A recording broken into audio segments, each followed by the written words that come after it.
Hey guys, how's it going? Ghostly Rich here today, and today we're going to be checking out the Pixel 3.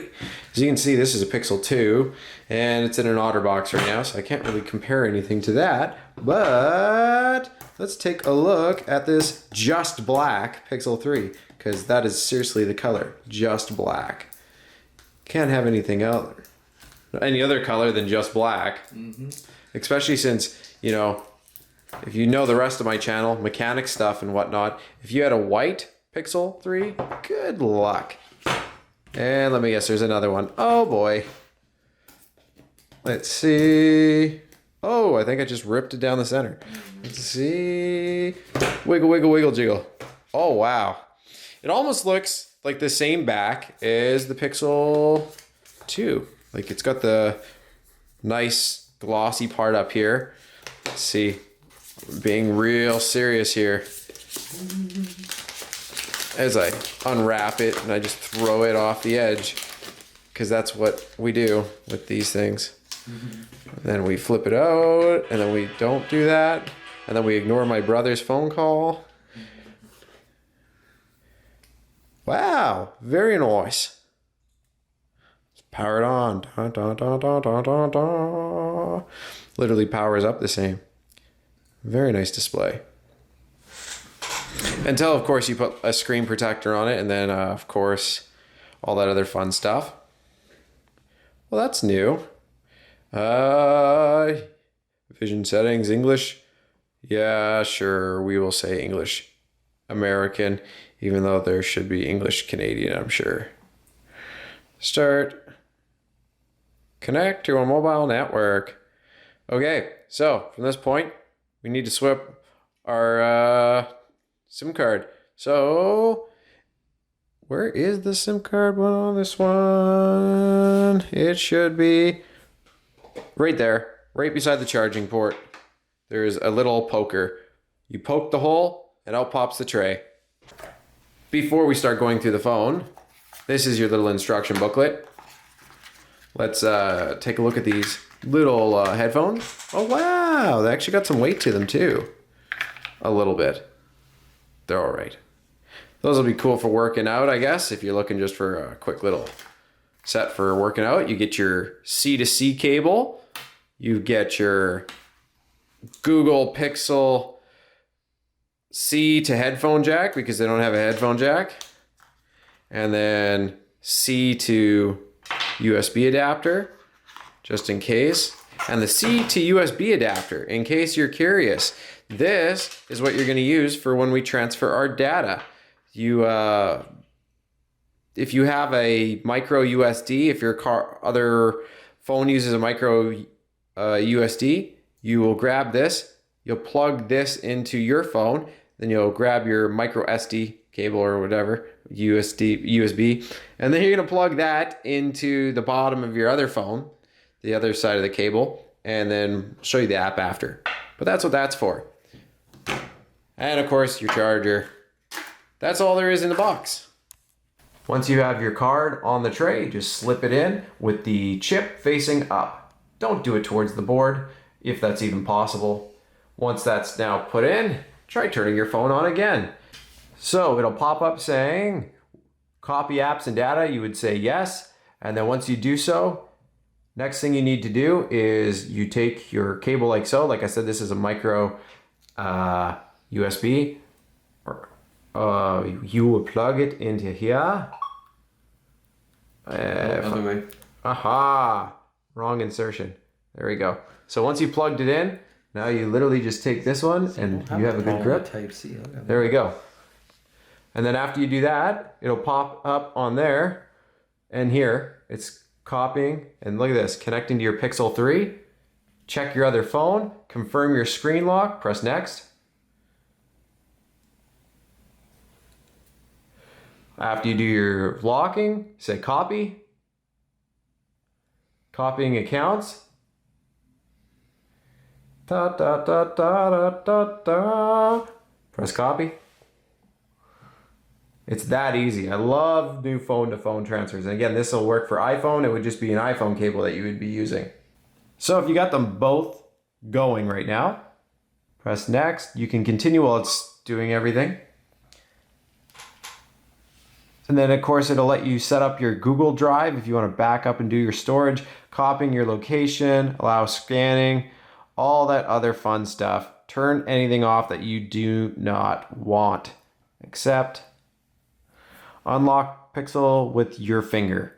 This is up to you. You can skip it if you do not want to unlock it with your finger. I do love having that feature. It's really handy for just picking up your phone, unlocking it, and then doing it. So you just press next. To use your fingerprint, set a pin. We're gonna let him quickly set a pin that nobody else knows. Not even I know it. You and your side chicks.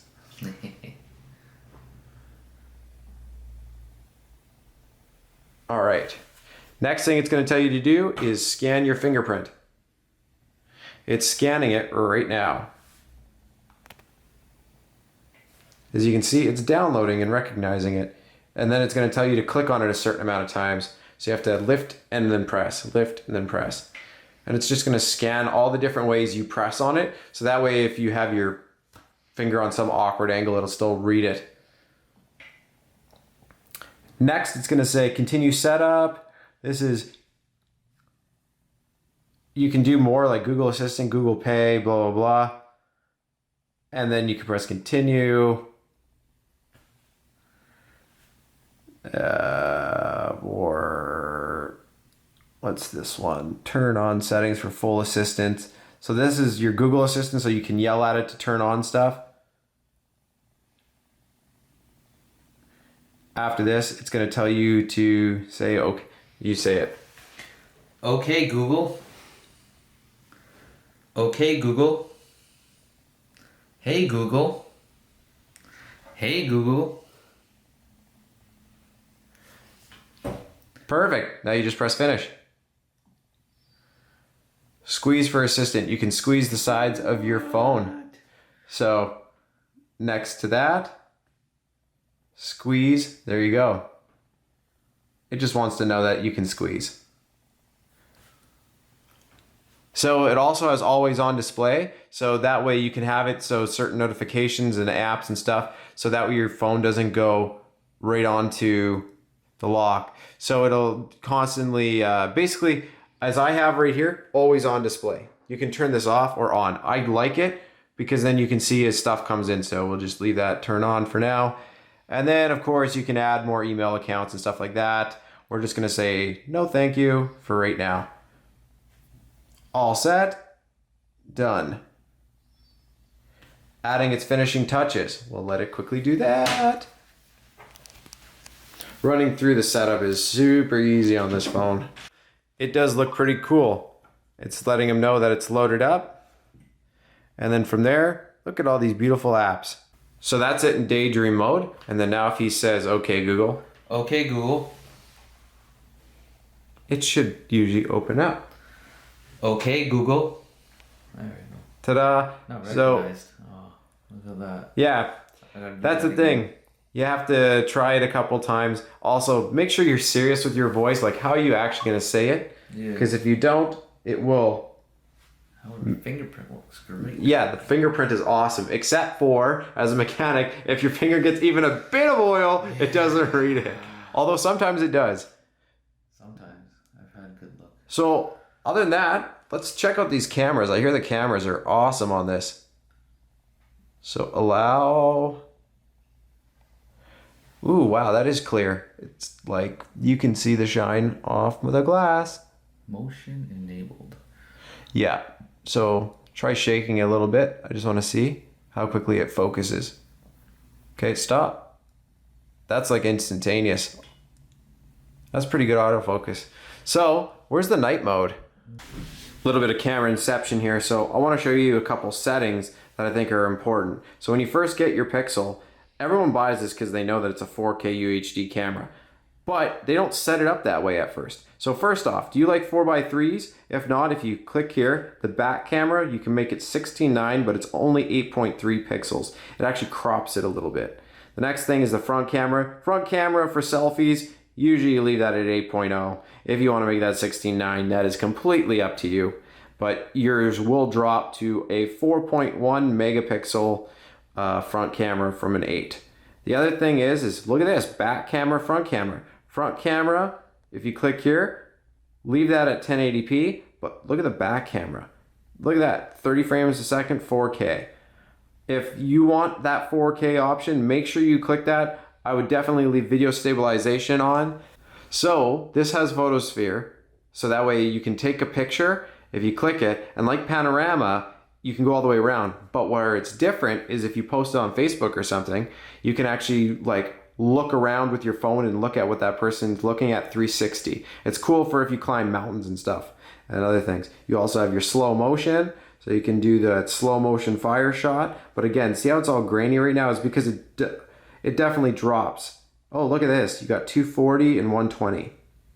240's got to be some real low quality though. So you're going to want a lot of light for that. Another cool thing with video, you can click on that and you can turn on the flash on, and then it just turns on a flashlight that stays on constantly. Again, you can set all these different settings. So you can do fluorescent, sunny. So for example, hit this, look at that. All of a sudden we got more of a yellow look. Sunny, which is more that. Cloudy, which is more, again, yellow. And then if you hit that, then it just filters all that through the lens. So that way it gives it a little bit more real life color. Kind of really nice. Portrait mode, all that other fun stuff. Anyways, that's a quick look over the camera. I do like that. The speed of it is insanely fast. I cannot complain about how fast it is. And it just looks like it's, it's regular. Can't really complain. It definitely has a lot of the resemblance of my Pixel that I have. So you can see that it's pretty much a Pixel 2, just with a couple extra touches. The next thing, of course, will be battery. How well does the battery do and everything like that. But that's all there is to it. It's still finishing app and data transfer. But that is all there is to this. Thanks again for watching. Press like if you liked it, and subscribe for more. Again, would I recommend this phone? Yeah, it's fast, it's clean, and it's really easy to set up. It's a phone.